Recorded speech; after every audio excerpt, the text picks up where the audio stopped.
Good afternoon, student. We are doing social science of 9th standard, and today we will do 5th chapter, natural vegetation and wildlife. Means in this chapter we will do about the natural vegetation, मतलब जो natural पेड़ पौधे होते हैं और जंगली जो जानवर होते हैं उनके बारे में हम पढ़ेंगे. Have you observed the type of trees, bushes, grasses, birds and in the fields and park in and around your school? कितने मतलब किसी पार्क में अपने आसपास की जगह में या आपके स्कूल के आसपास आपने किसी तरह के पेड़ पौधे या फिर ग्रासेस मतलब घास वगैरह या फिर कोई पक्षियों वगैरह को देखा होगा. आर दे सिमिलर और दे आर वेरिएशन, क्या वो एक जैसे हैं या फिर वेरिएशन मतलब डिफरेंट डिफरेंट टाइप्स के हैं. India being a vast country you have imagine the type of bioforms available throughout the country. कहते हैं इंडिया जो इतनी बड़ी वास्ट इतनी बड़ी कंट्री है तो मतलब कि हम इसमें बायोफॉर्म अलग अलग टाइप के बायोफॉर्म देखते हैं कि अलग अलग प्रकार के जीव जंतु यहाँ पे पाए जाते हैं. Our country is one of the 12 mega biodiversity countries of the world. हमारी कंट्री इंडिया है जहाँ पर 12 प्रकार की बायोडाइवर्सिटी पाई जाती है. With about 47,000 plant species, India occupies 10th place in the world and 4th in the Asia in plant diversity. Plant diversity की बात करते हैं, अलग अलग प्रकार के जो प्लांट होते हैं उसमें हमारे इंडिया में 47,000 मतलब 47 प्रकार की प्लांटों की स्पाइसीज मतलब अलग अलग प्लांट की जातियाँ पाई जाती हैं, जो कि वर्ल्ड में इंडिया का रैंक कितना है 10th रैंक, और एशिया को ले लेते हैं तो एशिया में 4th रैंक है.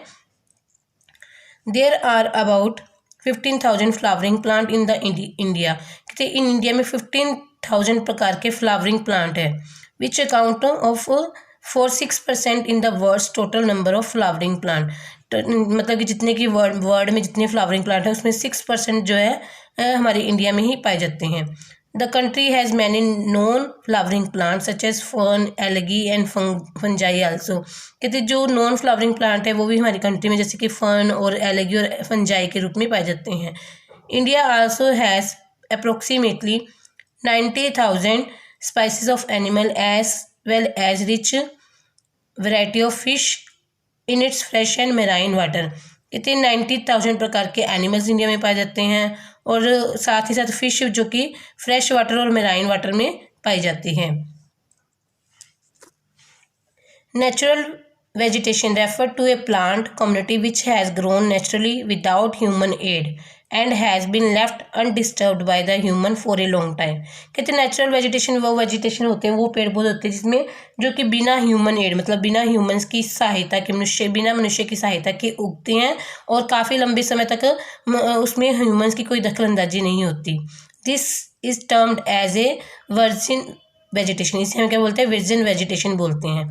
और 10 कल्टिवेटेड क्रॉप जो होती है एंड फ्रूट्स ऑर्चार्ड मतलब जो बाग बगीचे होते हैं from part of the vegetation but not natural vegetation. कहते जो क्रॉप्स कल्टिवेट जो करते हैं हम क्रॉप्स उगाते हैं या फ्रूट्स उगाते हैं या फिर कोई बाग बगीचे उगाए हुए हैं हमने, तो वो वेजिटेशन की तो पार्ट है, वनस्पति की तो पार्ट है, लेकिन वो नेचुरल नहीं है क्योंकि ये चीज़ जो क्रॉप्स है फ्रूट्स है ये ह्यूमंस के द्वारा उगाई जाती है, नेचुरल नहीं होती.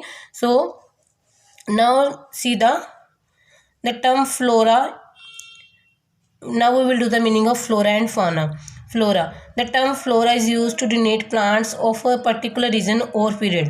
मतलब फ्लोरा हम किस लिए यूज़ करते हैं कि प्लांट्स के लिए, मतलब एक पर्टिकुलर रीजन पे जो पेड़ पौधे उगते हैं उन्हें हम क्या बोलते हैं flora. Similarly the species of animal are referred as fauna. और जो स्पाइसेस ऑफ एनिमल मतलब जो एनिमल्स की जातियाँ होती हैं अलग अलग प्रकार के जीव जंतु होते हैं उन्हें हम फोना बोलते हैं.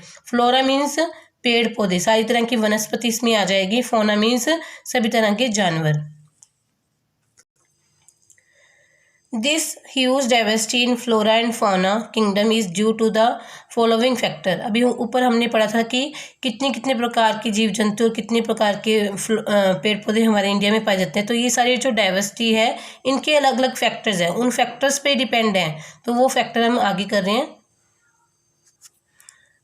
फर्स्ट फैक्टर है रिलीफ। रिलीफ में क्या होता है, लैंड एंड सॉइल। इसमें बताया गया कि लैंड, अकॉर्डिंग टू लैंड और सॉइल किस तरह के पेड़ पौधे और जीव जंतु होते हैं। तो इसमें वो है land effect natural vegetation directly and indirectly. कहते हैं लैंड जो होती है नेचुरल वेजिटेशन को डायरेक्ट और इनडायरेक्टली इफेक्ट करती है। Do you expect the same type of vegetation in mountains, plateaus and plain areas और in dry and wet region. कि जैसे कि कोई माउंटेन है या प्लेटू है, कोई प्लेन एरियाज है या फिर कोई ज़्यादा ड्राई एरिया है या फिर वेट एरिया है, तो कहते हैं वहाँ पे क्या एक प्रकार की वेजिटेशन होती है, अलग अलग प्रकार की होगी। माउंटेन पे अलग होती है, प्लेन्स में अलग होगी। The nature of the land influence the type of the vegetation. The fertile level is generally devoted to the agriculture. अब एग्रीकल्चर जहाँ भी अच्छी होती है तो वो फर्टाइल लैंड पे ही होती है, तो फर्टाइल लैंड जो एग्रीकल्चर के लिए अच्छी रहती है। The undulating and rough terrains are area where grassland and woodlands develop and give shelter to a variety of wild life. कहते हैं जो अनडुलेटिंग एरिया होती है, मतलब रफ टेरन, टेरन क्या होती है लैंड, मतलब जो रफ लैंड है या फिर अनडुलेटेड है, उबड़ खाबड़ जिसे हम बोलते हैं वो लैंड है, तो वहाँ पे सिर्फ ग्रास लैंड होंगे या फिर बड़े बड़े जंगल होंगे। तो वो क्या है, वहाँ पे अलग अलग तरह की वाइल्ड लाइफ रहती है। Okay student, it's enough for today, have a nice day.